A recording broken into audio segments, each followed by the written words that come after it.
along or follow along with can be found on page 14, Full Awareness of Breathing.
Bhikkhus and bhikkhunis, the method of the full awareness of breathing, if developed and practiced continuously, will bring great rewards and advantages. It will lead to success in practicing the 4 establishments of mindfulness and the 7 factors of awakening, which will give rise to understanding and liberation.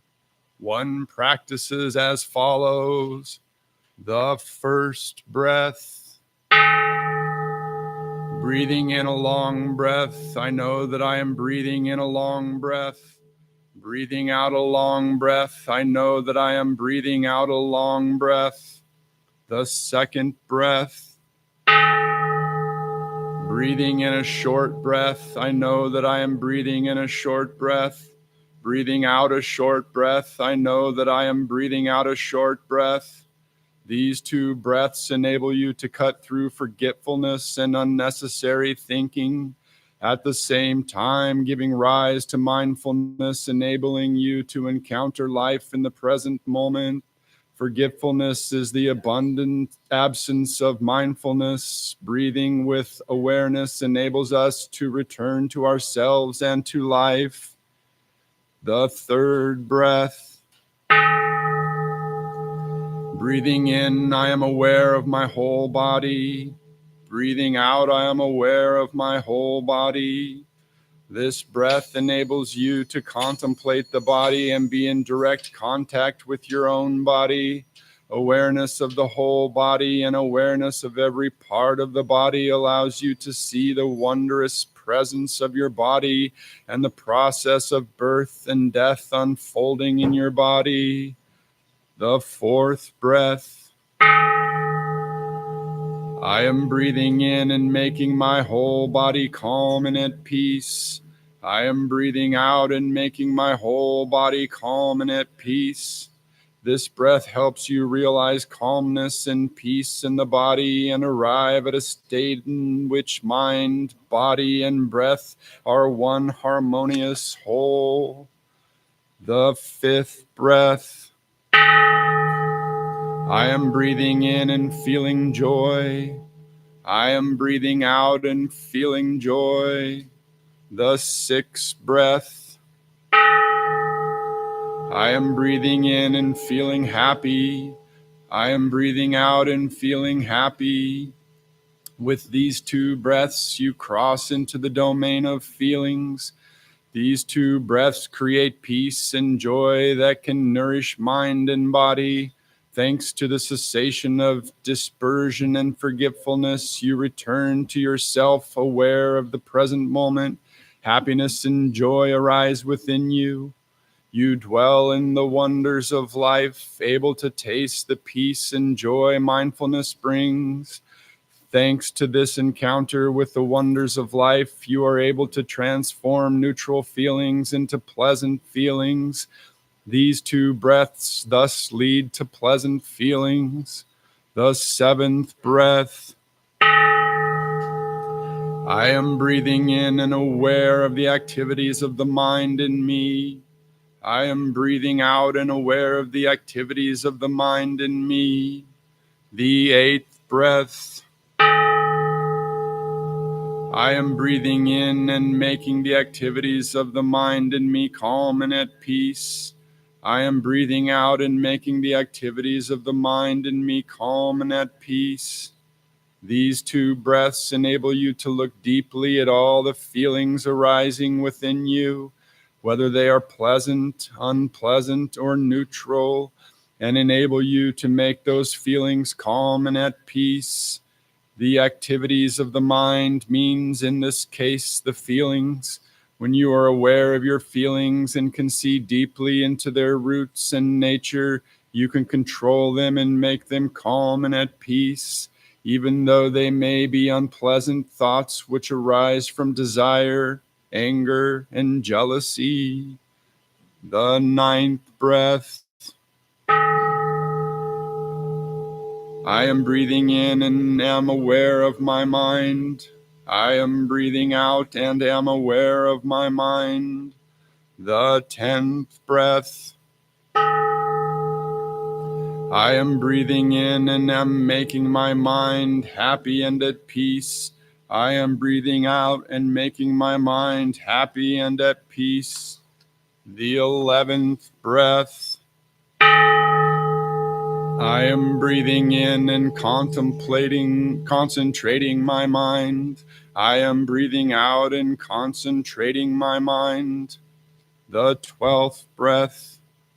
I am breathing in and liberating my mind. I am breathing out and liberating my mind. With these 4 breaths, you pass into the 3rd domain, which is mind.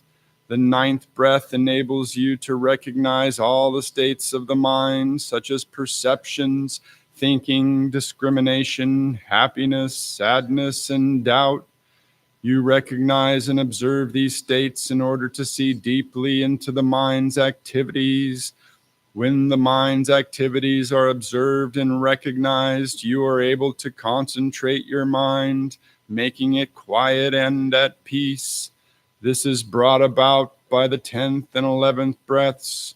The 12th breath enables you to release all obstacles of the mind.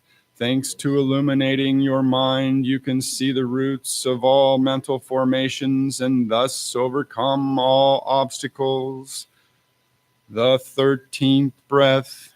I am breathing in and observing the impermanent nature of all Dharma. I am breathing out and observing the impermanent nature of all Dharma. The 14th breath. I am breathing in and observing the fading of all Dharma. I am breathing out and observing the fading of all Dharma. The 15th breath. I am breathing in and contemplating liberation. I am breathing out and contemplating liberation. The 16th breath. I am breathing in and contemplating letting go. I am breathing out and contemplating letting go. With these 4 breaths, the practitioner passes into the domain of objects of the mind and concentrates the mind in order to observe the true nature of all Dharma. First is the observation of the impermanent nature of all dharmas. Because all dharmas are impermanent, they all must fade. When you clearly understand the impermanent and fading nature of all dharmas, you are no longer bound by the endless cycle of birth and death. Thanks to that, you can let go and attain liberation. Letting go does not mean disdaining or running away from life. Letting go means letting go of craving and clinging so that you do not suffer from the endless cycle of birth and death to which all dharmas are subject. Once you let go and attain liberation, you can live in peace and joy in the very midst of life. There is no longer anything which can bind you. So taught the Buddha how to observe deeply the body, feelings, mind, and objects of the mind through 16 methods of conscious breathing.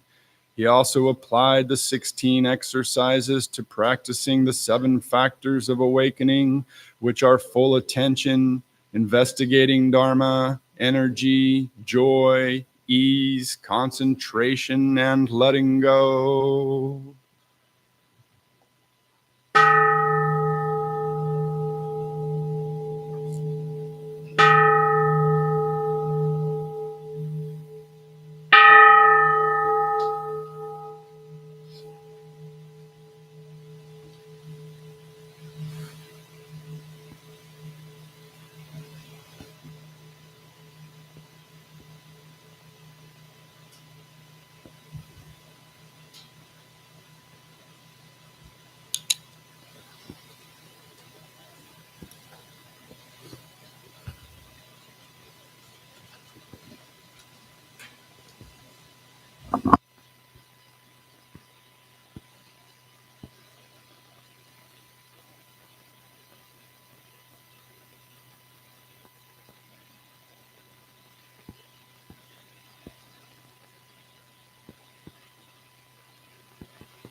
At this time, I'd like to invite our incense lighters forward.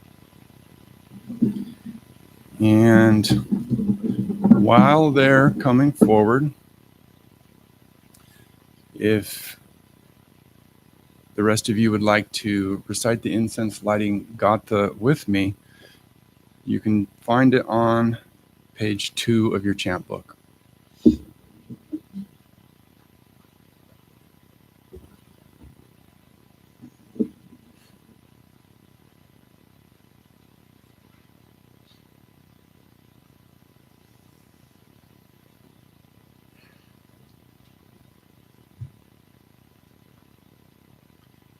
Together we say, in gratitude, we offer this incense throughout space and time to all Buddhas and Bodhisattvas. May it be fragrant as earth herself, reflecting careful efforts, wholehearted awareness, and the fruit of understanding slowly ripening. May we and all beings be companions of Buddhas and Bodhisattvas. May we awaken from forgetfulness and realize our true home.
Good morning.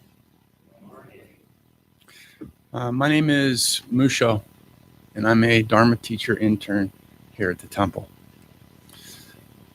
I'd like to read a couple of before service courtesy announcements. Essentially, if you have a need to use the restroom, you can find some restrooms through these curtains over here. Also downstairs through this little doorway here on the far side of the dais. Downstairs, there's another restroom, a water fountain, there's a library, a kitchen, and some quiet space. If anybody needs to use it, you can go down there at any time. During service, we would ask that if you have the need to get up, use the restroom or stretch your legs, that you not walk in front of, between the seated folks and the dais, but rather around the back side, please.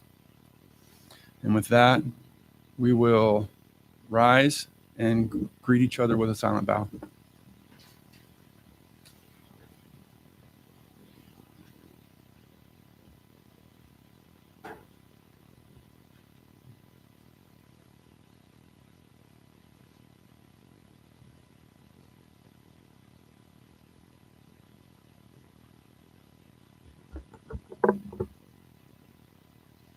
While we're standing, if we like to join me in our morning chants, you can find 3 refuges on page 3.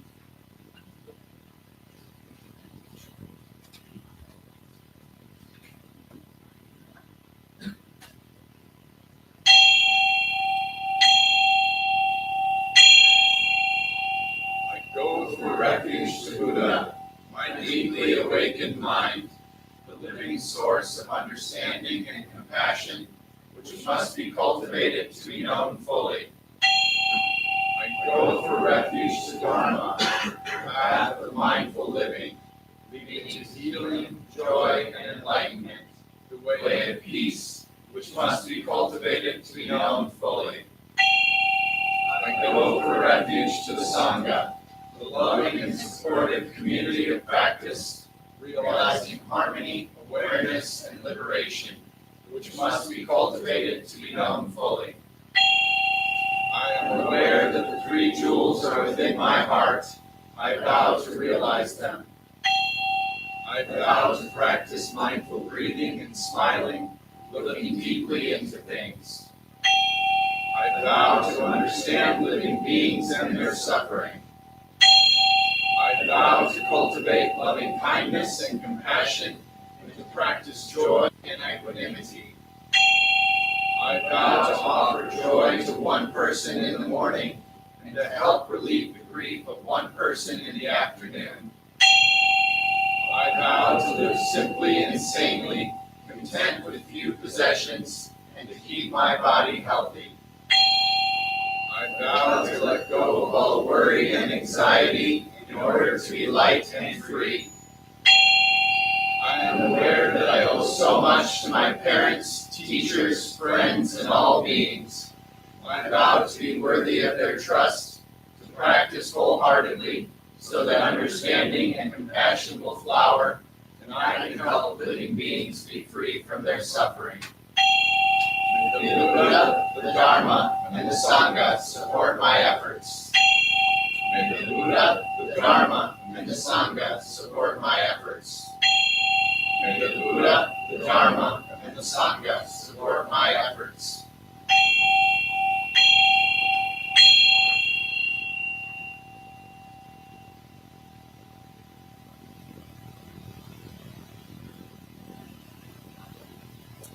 And if you would flip over to page 4, we'll chant the Heart Sutra together.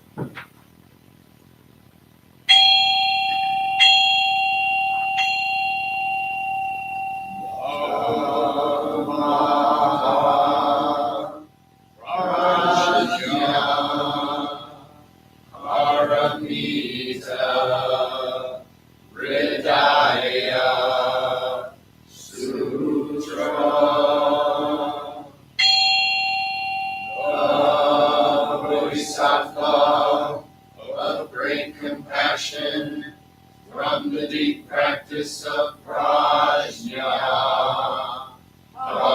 Paramita. Perceived the emptiness of all five skandhas and delivered all beings from their suffering. O Shariputra, form is no other than emptiness, emptiness no other than form. Form is emptiness, emptiness form.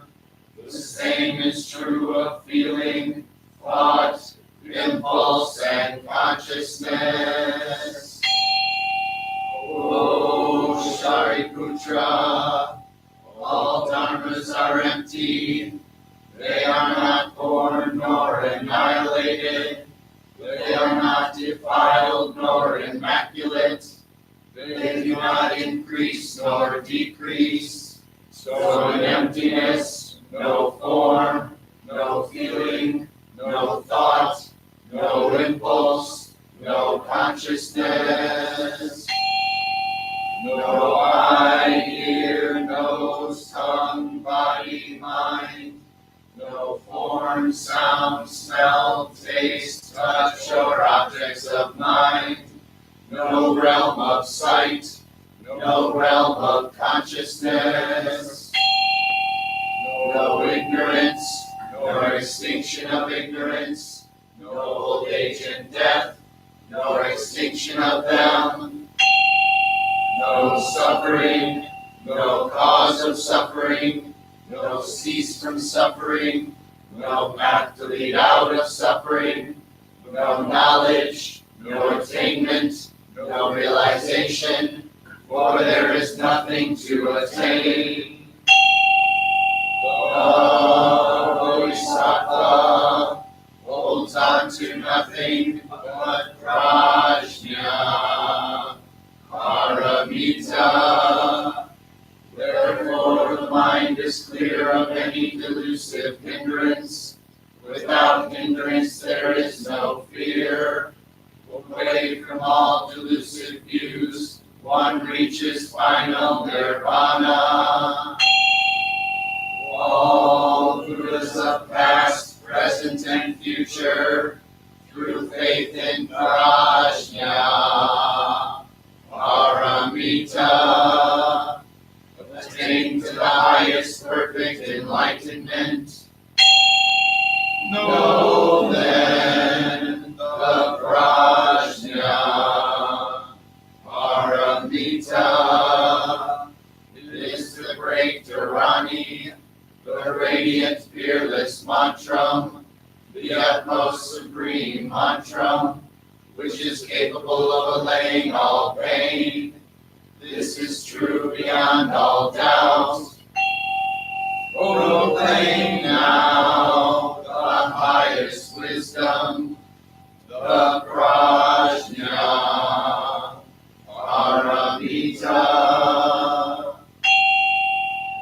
Gate, gate, paragate, parasamgate, bodhisvaha. Gate, gate, paragate, parasamgate, bodhisvaha. Gate, gate, paragate, parasamgate, bodhisvaha.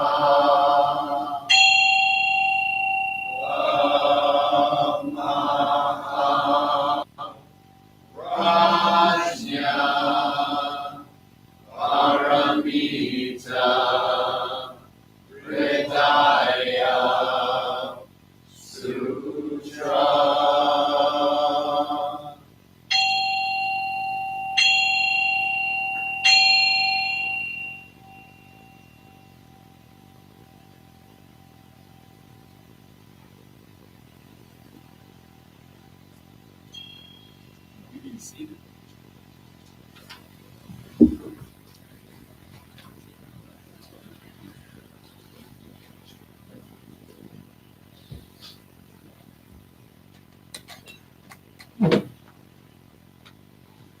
definitely can't forget the sparkly lights. It's the holiday season.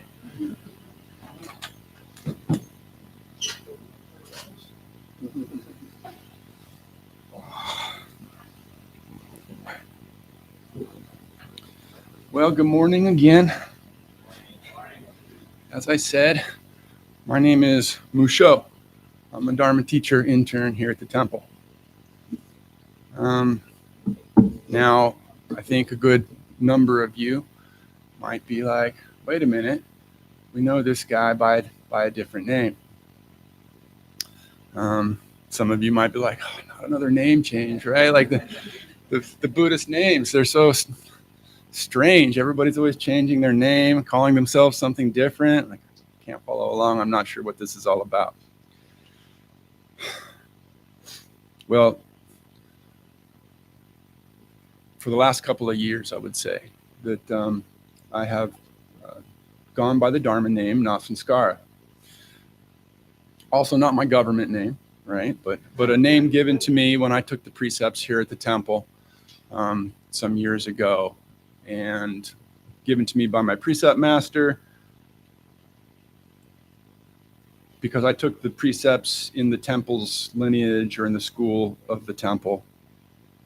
And at the end of last year, my teacher essentially retired from teaching, and I had the opportunity to do some exploration, and through that exploration, find a different teacher, a path that I wanted to, at that time, be able to explore. And I began practicing in the Soto Zen school under a new teacher. And about a month ago, after a long path of sewing a rakusu and doing things, in the Soto Zen school, I, at the temple here on Saturday, had a jukai ceremony with my teacher, where I took on, or was given the gift of, the 16 Bodhisattva precepts in Soto Zen. I had taken the Bodhisattva precepts as well in the temple school previously. We take the 10 grave precepts here at the temple. And so it wasn't a whole lot different. It was sort of like, going through a ceremony in a different way. There's new opportunities to learn things, to see how Buddhism can and the path can unfold in a different way for you in your life. There are many different paths, as my precept master told me, to the top of the mountain. No one of them is right or wrong. We're all just trying to get to the top, right? And my path might not be your path, and it might be a different path. So we all are trying to get there to, essentially, the cessation of suffering, right? We don't want that in our lives. So there's no right way or no wrong way. So taking the jukai ceremony, the 16 Bodhisattva precepts, which in Soto Zen are the 3 refuges, which we chanted this morning. I take refuge in the Buddha, the Dharma, and the Sangha. They are the 3 pure precepts, which are, I vow to refrain from all evil. I vow to do good, and I vow to live for the benefit of all beings. And then the 10 grave precepts, or the Bodhisattva precepts, which we also take here at the temple. At that time, was given a new Dharma name, which is Mūshō. So if you all are aware of the precepts or the precept class that has been going on for the last 3 months, or we saw service last weekend, you saw our graduating preceptors get their new Dharma names. And I remember when I first got my Dharma name, and it was very strange to me. It's very strange, I think, in my experience, for me it was, to just go, okay, I'm going to call myself something different now, and expect people, or maybe without expectation, introduce yourself to people as some other name. You almost sound, inside your head, you're kind of like, I'm some kind of faker, or this isn't really real. It's kind of like, I'm not Jeremy, which is my given name, but I'm Na Sanskara, right? Like, and it was weird because that's a long name, and it was like, that's not really a name at all. And I really didn't like it at first. I can tell you, when I was given that name, I went, this name's awful. It's horrible, right? Other people in my precept class were given really cool names like Upaya,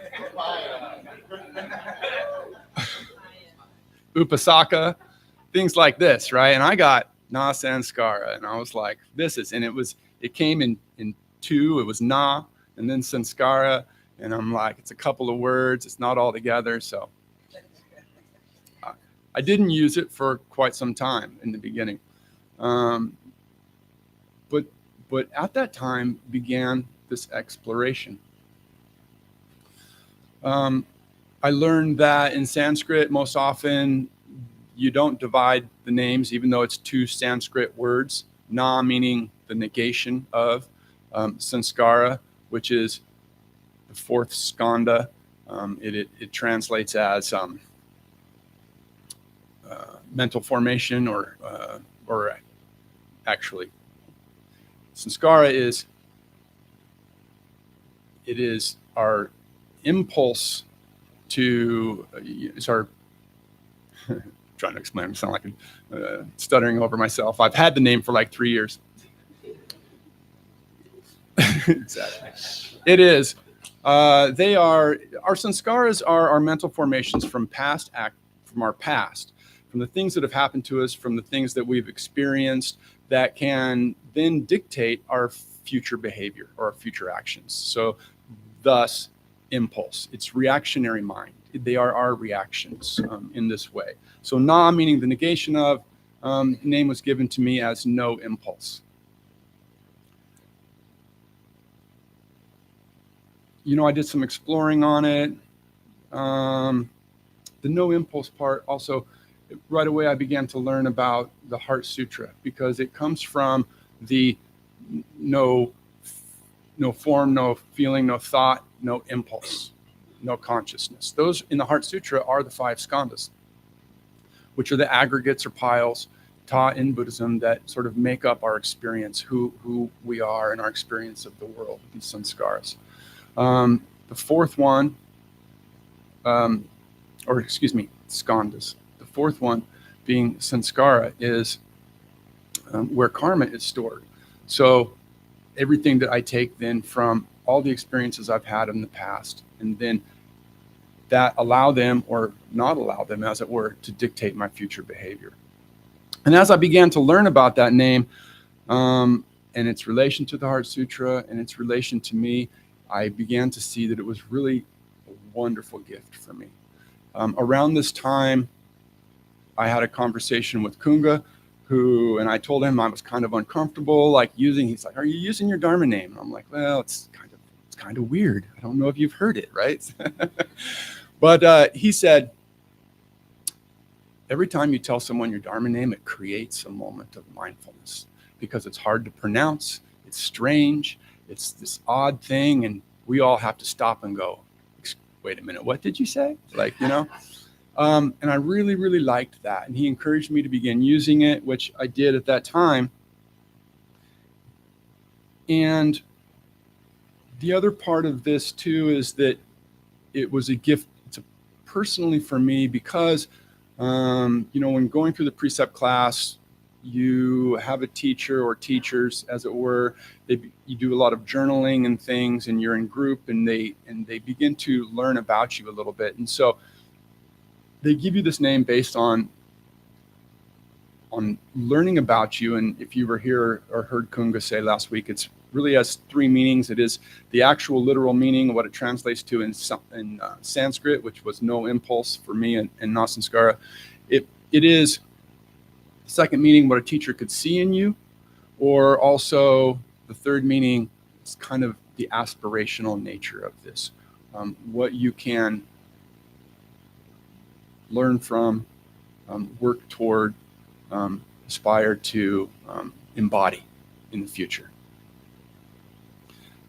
For me, the negation of mental formations learned from my past behavior really, really hit me here. If you all maybe some of you have heard me talk about my past. And so I had grown up, in a way that was really all about survival, and what I had to do to make it every single day. I was a street kid in the city when I was young, and through that survival and learning how to make it in the world, it was really all about me. I didn't do a lot of caring for the other person at all. I would say, I quite the opposite. I basically did whatever I needed to do, and had no care or thought about, what that meant for the other people around me. I think that led me to sort of, over time, and the more hidden part of that is becoming a person who I didn't like so much. And that happens slowly. You don't just wake up one day and go, well, here's my moral line in the sand, and I'm going to leap over it, clear over to there, right? You go a little bit at a time. You know what? I think I can move my line to here. And then I think I can move it to here.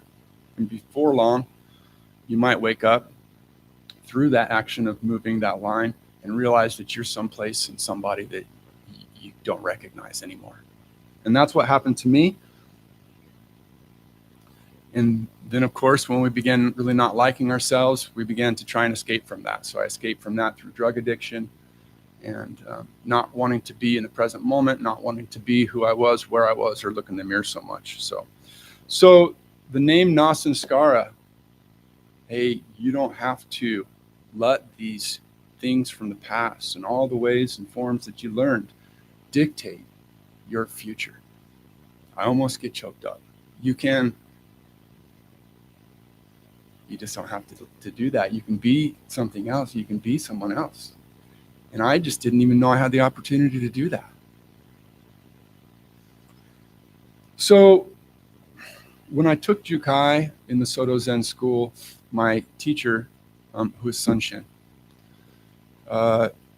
knew that this name meant a lot to me, the name Nasanskara. Traditionally in Soto Zen, you would take a Japanese name. And so Sunshin came to me and said, do you wish to keep, number one, your Dharma name? I know it means a lot to you. But this name had also taught me impermanence, right? It taught me so much. It had taught me that that being and blossoming and blooming into something else or someone else is not only okay, it's a natural thing to do, and it can be beneficial and wonderful, and it had been so beneficial for me that I was eager to have a new Dharma name. I said, yes, please. What does the future have to hold for me? So knowing that Nasanskara, that name, held something for me, my teacher, sort of went, well, we're going to maybe have an extension of that, or we're going to have I don't want to say a translation. It's just going to be, something new that is in the same vein or line that has been so beneficial for you. So I got Mūshō. Mūshō again came in two parts, Mu and Shō. But right away I went, putting those together, right? So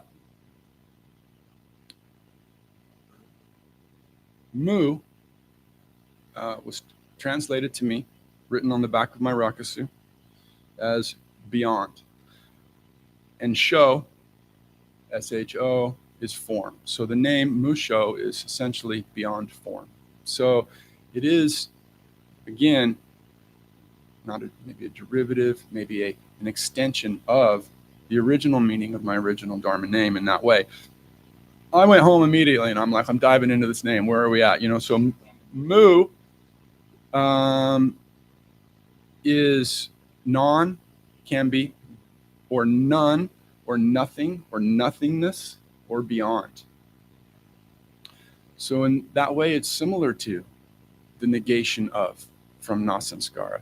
It is beyond this thing that you think, beyond form, as it was with Mūshō. It is nothingness, the thing that it's in front of.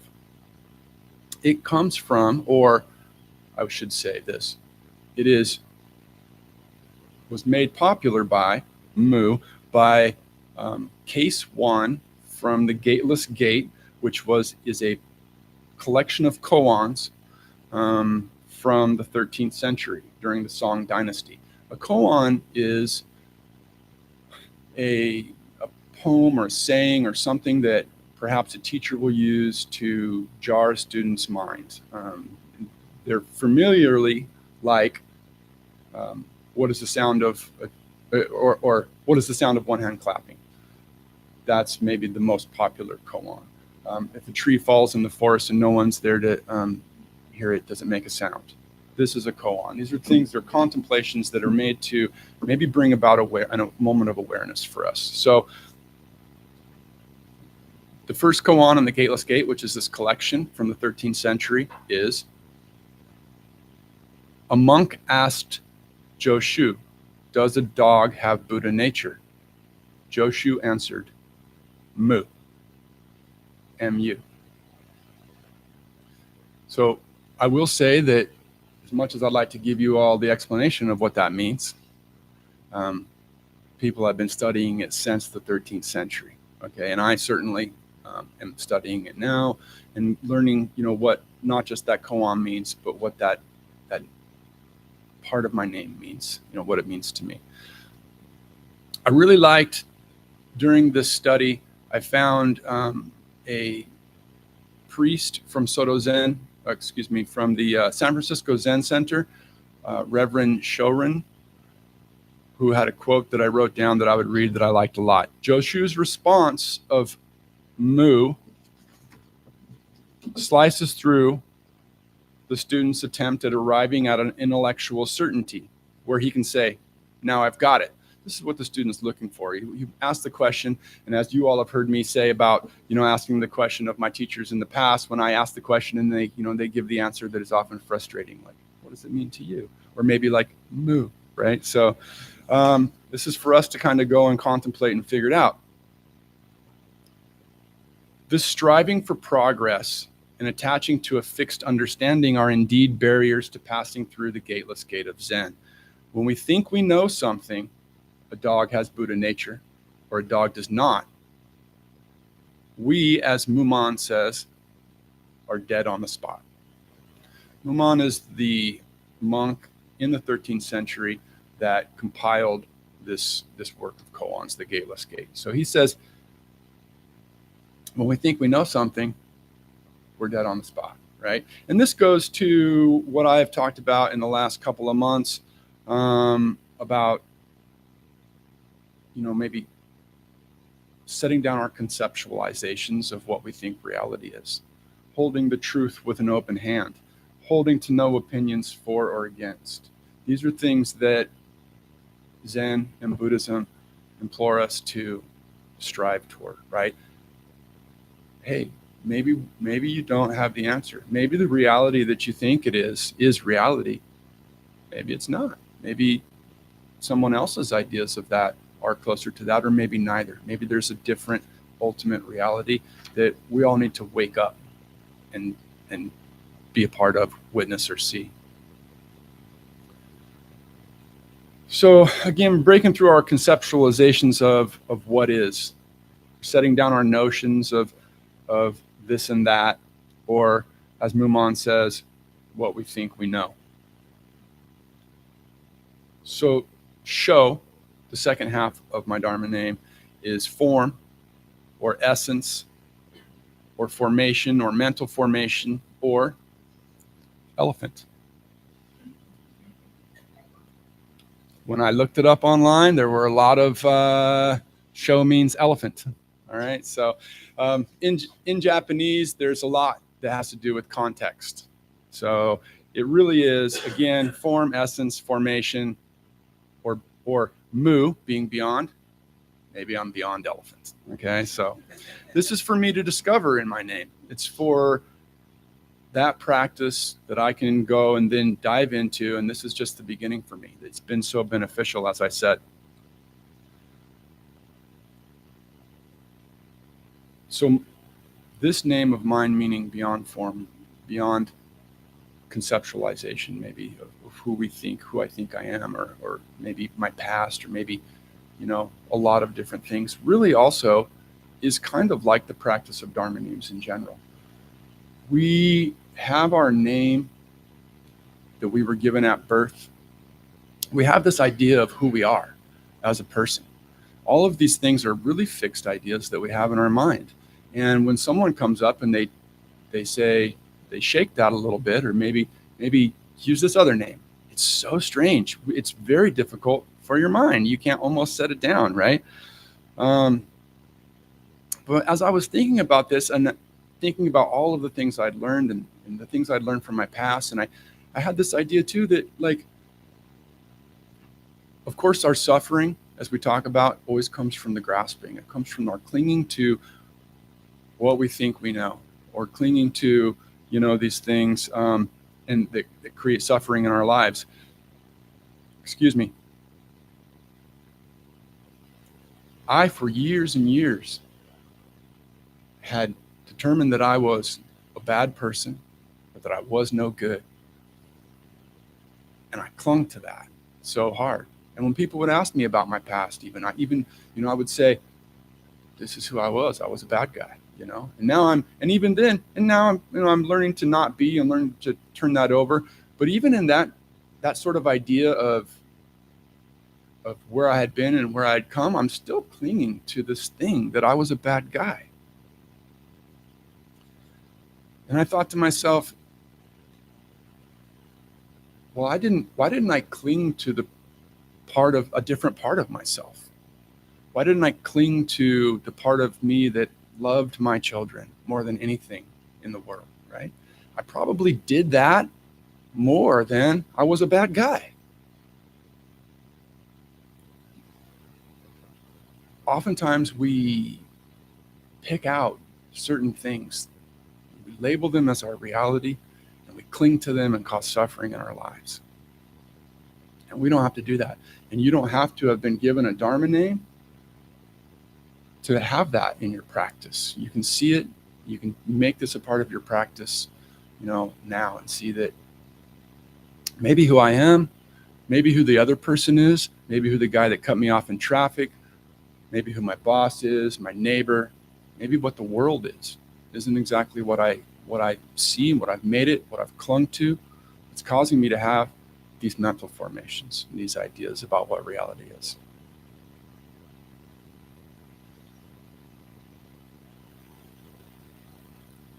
At this point in my life, when I began to make this transition, I had lost everything that sort of was my old life. I had a house and a car and family and all of these things. And I think I've talked about it a little bit before. At some point I lost all this. I ended up with like a duffel bag full of clothes.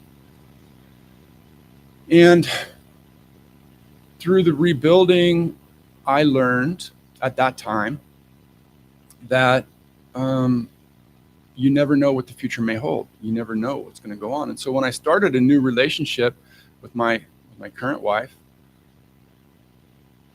in the beginning of our relationship, I remember telling her that, we would say things like, what are we going to do for the future? And she would talk a lot about the future and what we would do and where we would be and who we would be. And I would always say, you have no idea, because I had such a stark switch from what I thought my life was and what it would always be to this whole new thing that I never imagined, I never envisioned. I was a completely different person. And I would tell her, in 10 years, I might be a salmon fisherman in Alaska. And and at that time, I was a truck driver. I was a rockabilly guy. I drank whiskey and drove trucks and did all of this. And, this was the better part of me. I was getting my life in order, and it was pretty good at that time. But this whole, I might be a salmon fisherman in Alaska, just recently, I talked to her and I said, remember when I would say that? We never could have conceived what the actual future held. I could have said, you might be a Buddhist priest, or training to be a Buddhist priest. And, and all of it would have blown my mind. I would have never conceived of this thing. So yet here we are. So again, it just goes to that idea of who we are and what we think reality is, and being open to the transformation, the change, and not clinging to what we think the past was or what we think the future may be. The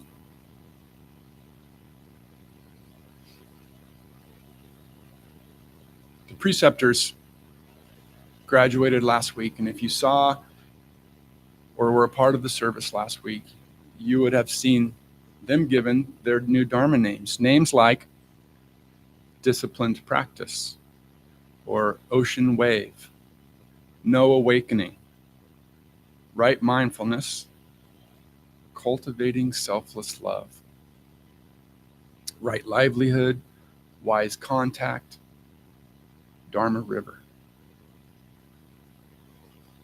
These are wonderful names, and these preceptors will have to come to an understanding of what that name means to them, how to embody it, how to integrate it into their life or practice. And it is my wholehearted wish that all of these names that were given to them become as meaningful as mine had been, and the practice of understanding what this name means be as beneficial and fulfilling as mine was to me. So, thank you.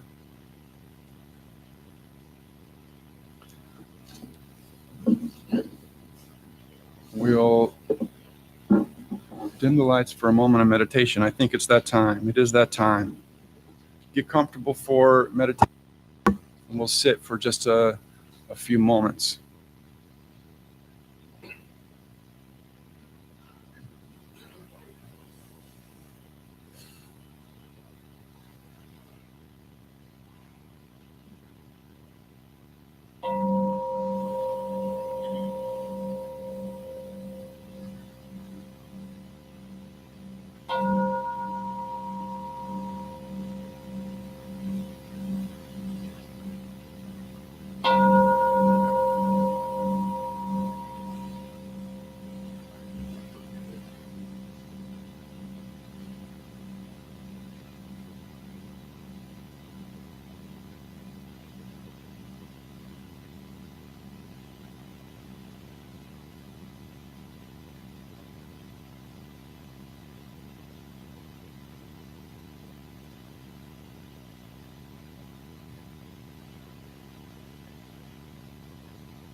All right. So I want to say real quickly that, again, I had said that, you don't have to have a Dharma name to involve yourself in this practice that I've described, the practice of investigating what's underneath your conceptualizations and non-clinging to those things. But if you are interested in receiving a Dharma name, we have the precept I just have to mention, right? We have a precept class every year. It will be next year, but it's a very fulfilling class. Again, that, if you're here next year and you're like, I need to get me one of those cool Dharma names, you'll be able to do that. And in the meantime, I would invite all of us to lift up these preceptors' practices by, if you can,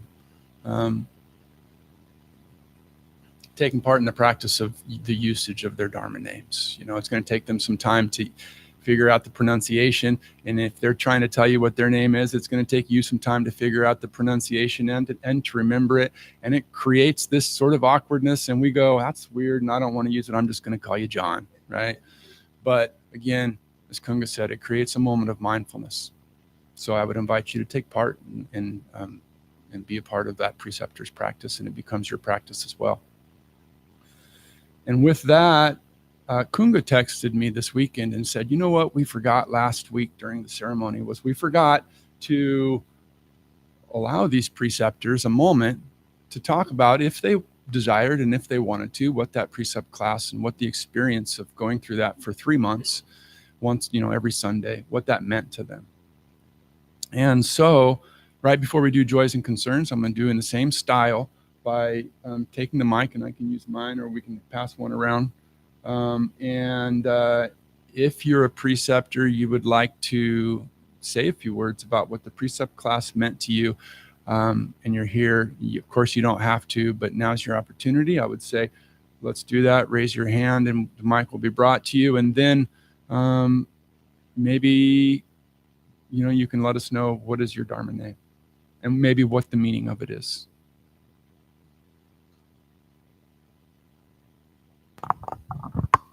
Go ahead, and if you're comfortable, come up where the camera can see you.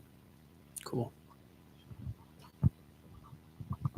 Good morning, Sangha. My name is Samya Gajiva Marga. Oh, yeah, there's more. Samya Gajiva Marga. Samya Gajiva. I think I'll just get that part down. We'll be okay. Samya Gajiva. Samya Gajiva. The meaning in English is right livelihood. The precept class for me was very amazing. I actually did really want one of those cool names like 2 years ago. And then the time frame to sign up was like 7 months later. By that time, you forget about it. And then another year goes by, and then you're like, oh, I'm going to get it. And then you forget about it. Yeah. I think I got it like the third year. So this class was really cool. Having an opportunity to get to know the Sangha, the teachers, the community. And, it's pretty hard to meditate on your own every day or to journal. For me, it's a lot harder to journal every day. Having people that are doing it with you every day and then getting together every Sunday to talk about it was super beneficial to my practice. And, it made me want to go on to do the Bodhisattva training class, which I signed up for. So I'm super excited about that too. Man, I feel like I could talk about this all day because I'm just so appreciative of the class, and to all of the teachers that contributed and the teacher trainers, or like just pretty much every one of you that joined our meetings. Like, you guys are helping us all so much just to grow, and it makes a huge difference. And I would just, encourage you to remember, if you are thinking about the 5 precepts, The thing that held me back actually was thinking that I had to be good at them before I could start the class, or I had to be good at any of it. Because I was like, oh, I really suck at the second one or the third one, or oh God, all of them. So just let go of that, and you can do the class and find out we all kind of suck at some of them, and it's okay. So thank you.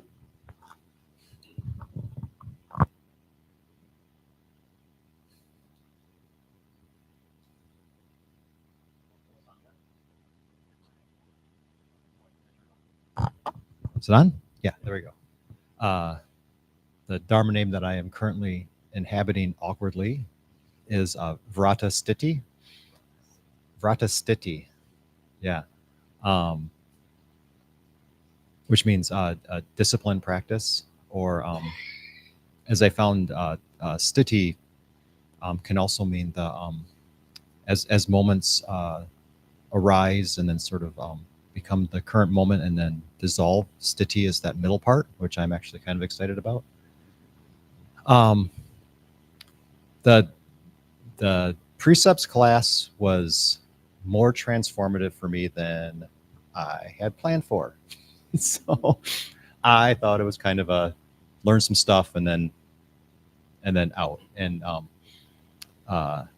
as Sunshin pointed out, which was really impactful for me at the very beginning, he said that the precepts are a compass and a puzzle. And that took away that whole, like, here's a list of things you have to do. The thing that I really never experienced before was coming to where there's these teachers and you bring something up, or in your journal, and there's not this what you have to realize, or here's the thing you should be doing. It was always like a, what do you think? Or here's something that you could sit with. And which turns out to be way harder. Whereas, like, well, I don't know that I want to sit with something. I just kind of wanted to have an answer, but you never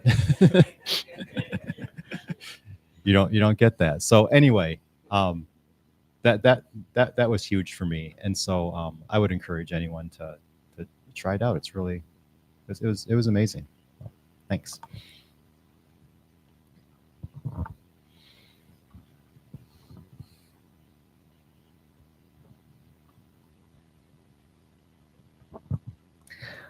Hello, Sangha. We have one of the preceptors who has, we have a couple of comments here, I believe. The first comment is, Sangha, my Dharma name is Aham Prema Marga, cultivating selfless love. This is he is zooming in from Mexico, and to be a preceptor is a way of deepening practice. And that is Philip. We also have from Philip just one of many ways, but I know that always need a bit of structure to move me along. I am deeply grateful to my teachers and to the temple and the Sangha. Philip says, my Dharma name is a direct translation, might mean seed of divine love. And this is, and that interpretation of cultivating selfless love is very dear to me.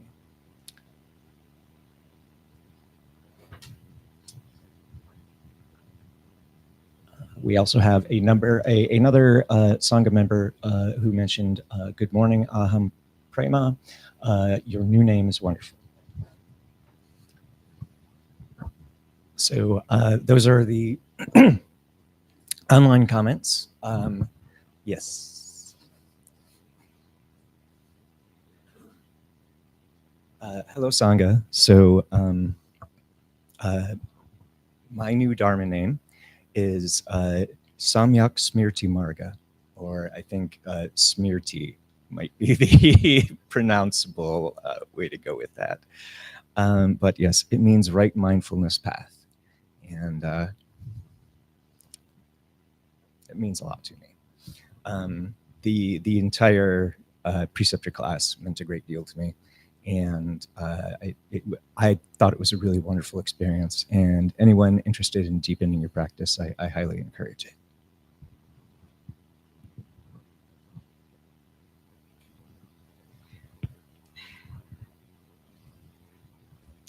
Do it.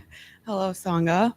My name is Kimberly, but my new Dharma name is Prajna Sama Marga, meaning a wise contact. So similar to Mūshō's path, I grew up in without much family or support or a lot of things. So the precepts class gave me a Sangha, a community, a group to practice with. As Eric said, there are times where it's like when we came in and we were able to sit with this group and bond with them and really connect deeper with who we are and them. It was just beautiful to build like a family here. And I do recommend it for anyone wanting to really expand their awareness in Buddhism, but it's also like just in spirituality, because as you said, they say sit with it and see what it means for you, but it shows up in like so many aspects of our lives, and it's really worth it. So thank you.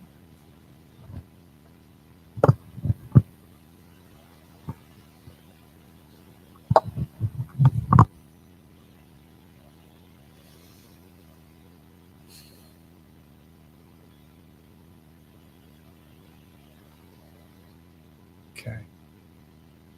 All right. Thank you. Thank you to all the preceptors who shared. Thank you. Let's move right into joys and concerns. This is a time when if we have any joys in our lives or concerns, we can share with the Sangha, and we can all sort of take part in that together. It's a little bit of taking and a little bit of giving. Thank you.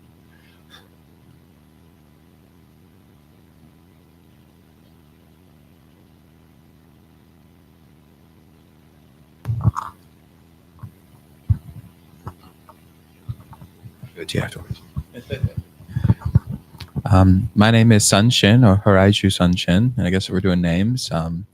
If you were to read my name in a sentence, it would mean calmly soften thunderous emotions and keep this at your heart. So my joy is just to be able to be a part of all the preceptors and part of Mūshō's name journey, I guess. I also wanted to say too, I don't think it's a coincidence that the show is also elephant. I'm not calling you an elephant, but I'm remembering the parable of the elephant, where you had the three blind people who came upon the elephant, and the one person grabbed the tail and said, "Oh, this is obviously a rope," and the other person who grabbed the elephant by the leg and said, "No, we're looking at a tree here." The other person grabbed the ears and said, "No, this is a sail of a boat." I imagine that the elephant's mother said, "No, this is the whole reason that I've learned how to love." And the ant looks up and said, "This is a murderous force that's killed my entire family." So I think there's some more lessons in form there too. So I guess don't forget the elephant.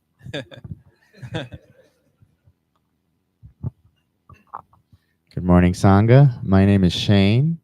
My Dharma name is Jueshin-su, and I have another Dharma name, Gaji-su. And it just reminds me of the Ting Tings. That's not my name. They call me Stacy. Anyways, I just had to this whole talk. I was thinking that song this whole time. But what really I think is beautiful about the name. It's like we're given these names. We don't get to choose our name. So I mean, you can if you want to, but a lot of times you get a name and it's something that embodies. And so when I first started at the temple, I got Jueshin-su from Hung-su, and Jueshin-su just means, and it's Chinese because we were trying to get away from Korean. I'm trying to be quick. So it was a Chinese name, and it means unadorned. Su is the last name, unadorned determination, because I went through the preceptors. I didn't make it, and then I decided to take it again. This was like back in 2017. And so in doing the Bodhisattva program, I got the name Gajisu because that was basically meant the same thing. It just was Korean, but I decided to revert back to Jueshin, which kind of is close to Jueshin. So I kind of just rolled with that. It was hard to pronounce at first, but it is mindfulness. But I do have a concern and a joy that I wanted to share. The concern is I did lose my job, which was really unfortunate. But my joy is I have an opportunity to perhaps move to Virginia and have a really great job lined up there, which just came out of the blue. So we'll see what happens. Thank you.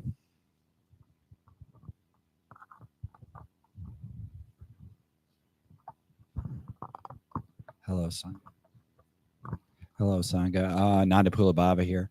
I'm really grateful to be here with all of you. This has been a really joyful experience. I love when you teach, and I'm very subjective in this. You have my favorite name, Nasamskara. When I came here, I was like, that is the greatest name ever. How do I get a cool name like that? Right?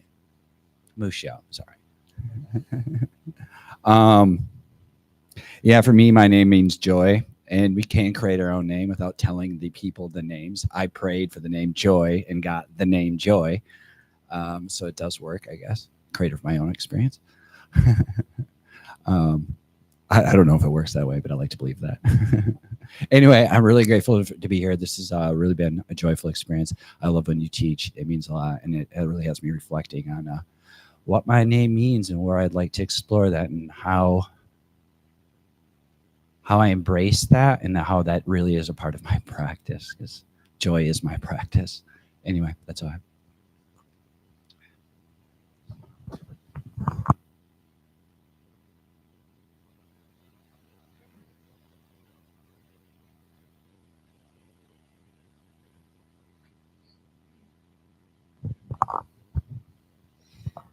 Hi, I'm Sadhu or Max. My name means wise, I guess. I don't know why someone gave me that. Besides the point, thank you for your talk. That was really great how you wrapped everything together with that. I also want to say my joy is that I am helping to reorganize the temple a little bit. If anybody has any ideas of where they want to store things or where better places could be for things, let me know. I'm kind of working on a bit of an inventory management system as well. Maybe we'd have a tablet down there so that we could write down what needs to be replaced automatically, and then we could get kind of like a wish list going online. I'm not sure. If anyone has any ideas, let me know, please.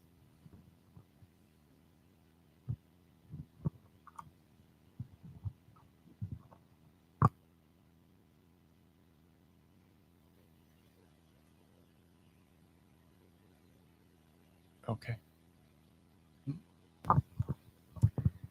Hello again, Sangha. Smirti. So my family life has been a little chaotic of late. I did not see my mother for Thanksgiving, and I really didn't think I was going to be seeing her for Christmas. And but we talked yesterday, and so I will be going and seeing her for Christmas, and it's awesome.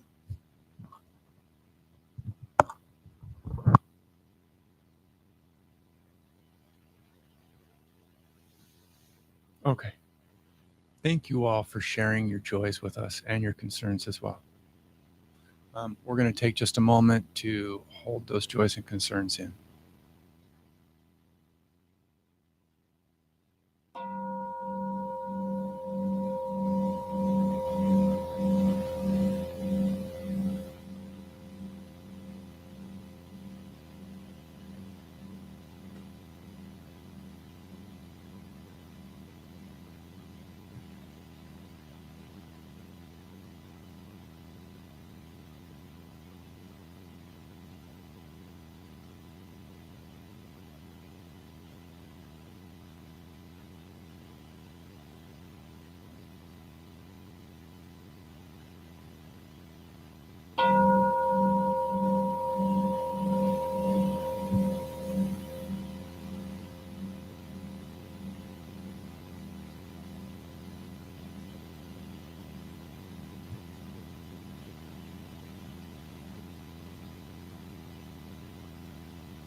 All right, temple-related announcements for December. We have our ongoing online meditation group that meets Wednesdays from 6 to 6:45. There's going to be no meeting on Christmas Eve or on New Year's Eve. You can join that meeting, except for when it's not going to happen, on Zoom, or contact Venerable Kunga or see the newsletter for more information. Our Thursday Dharma discussion group is Thursdays from 9:30 to 11. We're reading Zen and the Art of Saving the Planet by Thich Nhat Hanh. You can contact Reverend Ryan for more information or see the newsletter. We're having a Bodhi Day potluck Sunday. We've already had that, December 7th. The Buddhist Mutual Aid Sangha is meeting today at 11:30 in the basement. So we'll have kind of a shortened tea time, or longer, I guess, if you're going to stay for the mutual aid, right? And you just stay in for the meeting. So also going to be on Discord for anybody at home. That's today from 11:30 to 12:30. If you want to learn more information about the Buddhist Mutual Aid Sangha, what it's about, you can see Reverend Sun Shin. Grand Rapids Buddhist Temple Board meeting is going to be Sunday, December 21st from 11:30 to 1 downstairs in the temple community room. Sangha members are invited to observe the board. You can always come down, see what the board is up to. We're having a twilight holiday service, or a Sojong fire puja, Saturday, December 27th. It's going to be a Dharma talk, guided meditation, and a ceremony led by Reverend Ige Su. Participants are invited to bring flower, offerings, or a dish to share for a group reception after this service. This service, there's not a time on here, but I've been there the last couple of years. It's typically an evening service. I would say for more information, see the newsletter or speak with Ige Su, or really you can, holler at me if you need more information and I can get it to you. It's a pretty awesome thing.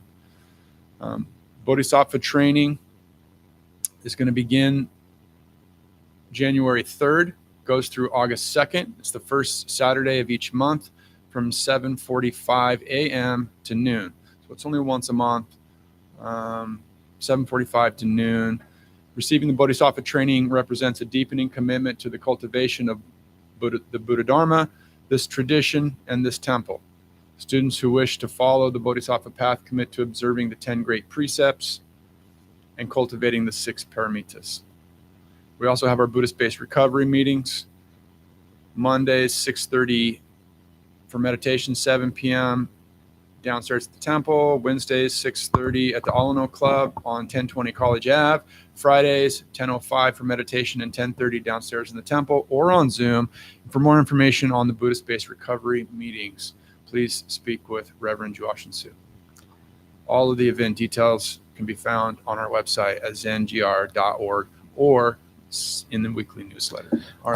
I looked it up. So on the 27th, the Sojong Fire Puja starts at 5:30, and it's listed 5:30 to 8. So thank you very much. From 5:30 p.m. to 8 on the 27th. If it was 5:30 a.m. to 8 p.m., that'd be really long. So that'd be really long. Yeah. It's that's a really awesome experience. As I said, I've done it the last couple of years, so I can say, you come and it's a meaningful practice.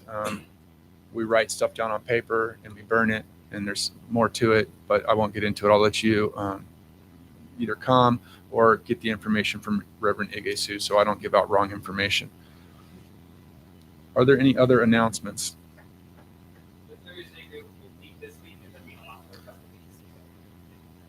Thursday group will meet this week, but then be off for a couple of weeks. This group follows the school calendar. So if you're curious on when we go on winter break and when we'll come back. Any other announcements? I'm going to give the Donna announcement. Okay. That feels Awesome. okay. Please. I hate bringing my phone in temple, but I don't want to forget. So I'm going to bring that. My name is Kshanti Baba, and we have a practice here of dana, generosity. It's one of the 6 paramitas. And we can show that generosity in a variety of ways. One of the ways is through giving time and service to the temple. There's a group called the Dharma disciples. Helen always makes it sound really fun and cool, like we're joining a club and there's a handshake and all that. So I'll extend that. That way of viewing it. I haven't learned the handshake yet, but yeah, we'll get there.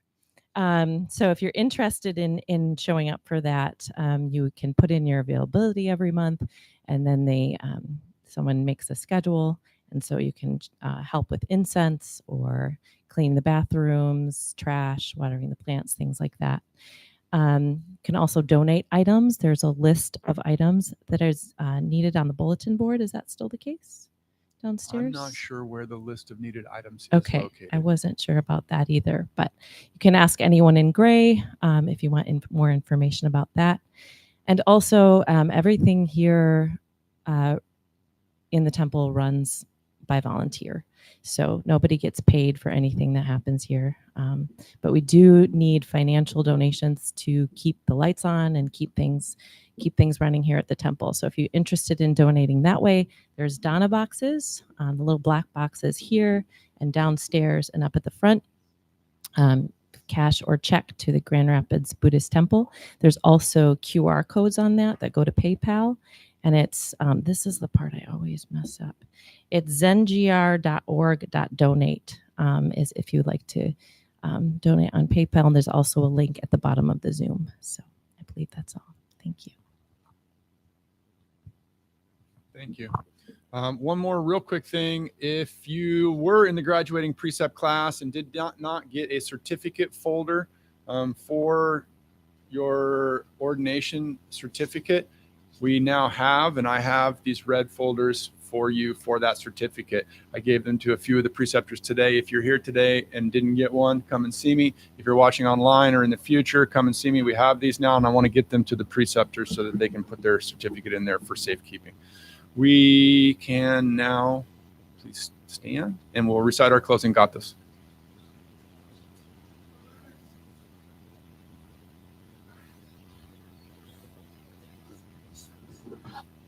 We're on page 6. Yes.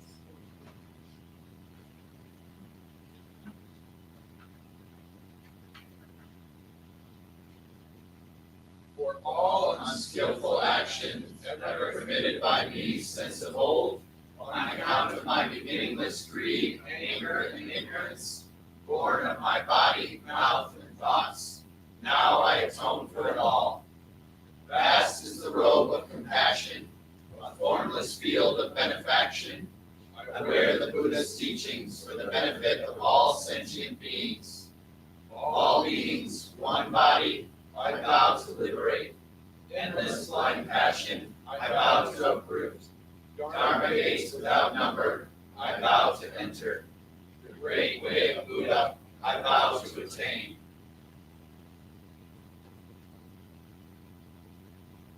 Through a split to the center, this half turn to that half turn to this half. We'll give each other a final bow.